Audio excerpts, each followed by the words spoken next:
కుమారుడు మా సంఘ విశ్వాసి పల్లబతుల కుమారత్న గారు. ఆయన మరి మాకెంతో సహకారిగా నా పిండివాడు ఇక్కడ కోయిట తీసుకెళ్ళడం జరిగింది. అక్కడ పని చేసుకుంటూ వస్తా ఉండేవాడు. మొన్న వచ్చినప్పుడు నేను అడిగాను, నానేంటి పరిస్థితి అంటే, మా యొక్క సరిగ్గా నాకు జీతాలు ఎవరన్నా అన్న మానేద్దాం అనుకుంటే ఇంకా పెట్టుండిపోయింది కదా, పెళ్లి చేయాలి, అందుకని వెళ్ళవలసి వస్తుంది కానీ సరైన జీతాలు ఇవ్వడని చెప్పాడు. అలాగ అనుకున్నాం. వెళ్ళాడు. సడన్గా 2వ తారీఖు సడన్ వర్తమానం అందింది. అకాల మరణం. చాలా విచారించాం. భార్య మరి కుమార్తె వారుకున్నారు.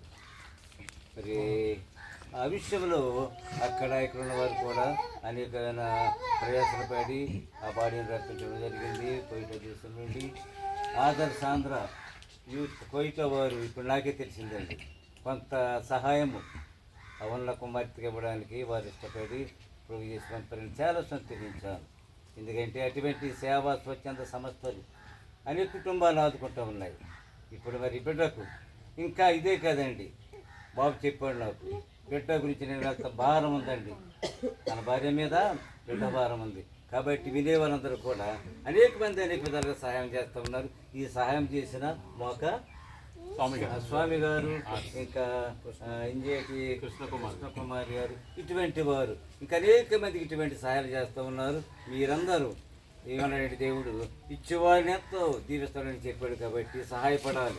అటువంటి సేవా దృక్పథంతో మరి మా గణపతి గారు, మా సాదేవి గారు, తర్వాత అమ్ముడు గారు, పాస్టర్ గారు, ఇంకా చాలామంది మరి వారి పేరు తెలవండి వచ్చారు. కాబట్టి ఇటువంటి కార్యక్రమాన్ని ఈ విధముగా చేయుట సంఘ దైవజనుడిగా నాకెంతో ఆనందము కలుగుతూ ఉంది.